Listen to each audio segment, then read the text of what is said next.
Apreciado hermano y amigo, soy el misionero Dr. Núñez Estrella. Bienvenido a la reflexión de hoy con la Biblia abierta. Para esta ocasión, la oración modelo. Permítame decirle que uno de los propósitos de esta reflexión es que usted sea edificado y que la palabra de Dios pueda llegarles a otros. Por favor, ayúdeme a difundir el mensaje con sus contactos. También, si necesita alguna orientación de alguna condición de salud o pregunta bíblica, puede contactarme vía correo electrónico visitando mi canal de YouTube Dr. Núñez Estrella. Allí puede encontrar mi correo electrónico. Todo para la gloria de Dios. La reflexión bíblica de hoy la encontramos en Mateo capítulo 6. El Evangelio según San Mateo capítulo 6, los versículos 5 al 13. Estaré leyendo el versículo 5. Usted lo va a ver en pantalla. Mateo 6, 5. Y cuando ores, no seas como los hipócritas, porque ellos aman el orar en pie en las sinagogas y en las esquinas de las calles, para ser vistos de los hombres. De cierto os digo que ya tienen su recompensa. Jesús advierte a sus discípulos en contra de la hipocresía en la oración. No deberían posicionarse a propósito en áreas públicas de modo que otros les vean orando y queden impresionados por su piedad. Si el único motivo para la oración es el deseo de destacarse, entonces dice Jesús que la prominencia conseguida es la única recompensa. En los versículos 5 y 7 la exhortación está en segunda persona del plural. Cuando oréis, según la versión moderna, no singular, pero en el versículo 6, con el fin de enfatizar la comunión privada con Dios, se basa a segunda persona del singular tú. O sea, la clave a la respuesta a la oración reside en hacerla en secreto. Entra en tu aposento y a puerta cerrada ora. Si nuestro verdadero motivo es llegar a Dios, Él oirá y responderá. Se fuerza el pasaje cuando se emplea para prohibir la oración pública. La iglesia primitiva se reunía con la oración para la oración colectiva, según Hechos capítulo 2, versículo 42, capítulo 12, versículo 12, también capítulo 13, versículo 3, capítulo 14, versículo también hasta el 23, capítulo 20. La cuestión aquí no es dónde oramos, sino por qué oramos. Si para ser vistos por los demás o para ser oídos por Dios. La oración no debería consistir en vanas repeticiones, esto es, oraciones formularias o frases vacías.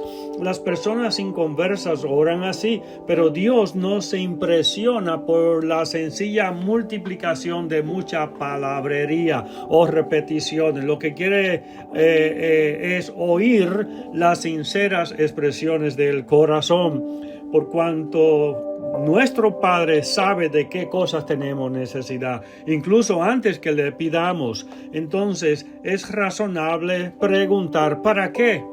Pues orar. La razón es que en la oración reconocemos nuestra necesidad y dependencia de Él. Permítame decirle a aquellos que no son creyentes, su oración, yo dudo de que sea contestada. Bueno, aquí nos está hablando y es la base de nuestra comunicación con Dios. También Dios hace cosas en respuesta a la oración que Él no habría hecho de otra manera. Pero en los versículos del 9 al 13 tenemos lo que es conocida comúnmente como la oración del Señor. Pero al emplear este título deberíamos recordar que Jesús mismo nunca oró esta oración. Fue dada a sus discípulos como modelo según el que podría modelar sus oraciones. No fue dada como las palabras exactas que debían ser empleadas. Y el versículo 7 parece impedirlo, porque muchas palabras repetidas de memoria pueden llegar a ser frases vacías.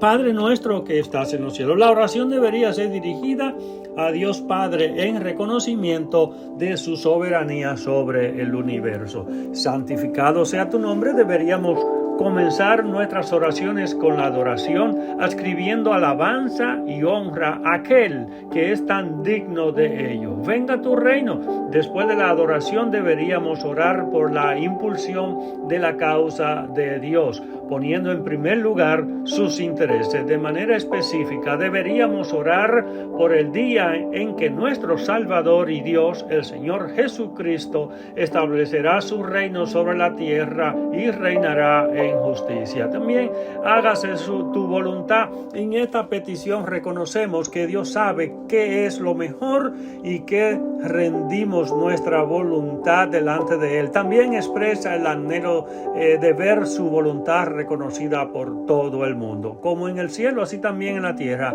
Y esta frase modifica las tres anteriores peticiones: la adoración a Dios, el gobierno soberano de Dios y la ejecución de su voluntad son ya una realidad en el cielo. La oración es que estas condiciones puedan existir sobre la tierra, así como ya sucede en el cielo. El pan nuestro de cada día, dánoslo hoy.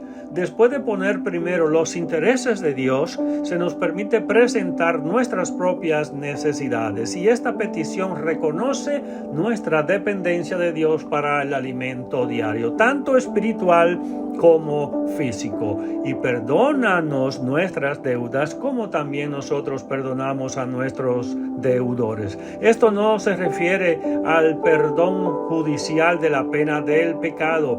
Este perdón se obtiene por fe en el Hijo de Dios. Más bien, esto hace referencia al perdón paterno necesario si queremos mantener la comunión con nuestro Padre. Si los creyentes no están dispuestos a perdonar a los que les ofenden, ¿cómo pueden esperar tener comunión con su Padre que les ha perdonado libremente sus ofensas? Y no nos metas en tentación. Y esta petición puede parecer contradictoria con Santiago capítulo 1 versículo 13, que declara que Dios nunca tienta a nadie. Sin embargo, Dios sí permite que su pueblo sea puesto a prueba. Y esta petición expresa una sana desconfianza de la propia capacidad de resistir a las tentaciones o de pasar las pruebas. Reconoce la total dependencia en el Señor para la preservación. Mas líbranos del mal. Esta es la oración de todos los que desean desesperadamente ser guardados del pecado por el poder de Dios. Es el clamor del corazón para la diaria salvación en la propia vida del poder del pecado y de Satanás. Porque tuyo es el reino, el poder y la gloria por todos los siglos. Amén. La última sentencia de la oración es omitida en las versiones católico-romanas y en la mayoría de las versiones protestantes modernas. Sin embargo, esta doxología es el perfecto final de la oración y se encuentra en la mayoría de los manuscritos. Como escribe Juan Calvino, debería no solo dar calor a nuestros corazones para proseguir hacia la gloria de Dios, sino también decirnos que todas nuestras oraciones no tienen más fundamentos que Dios solo. En esto debe pensar. Será hasta la próxima en la voluntad de Dios. Que Dios siga bendiciendo su vida junto a los suyos.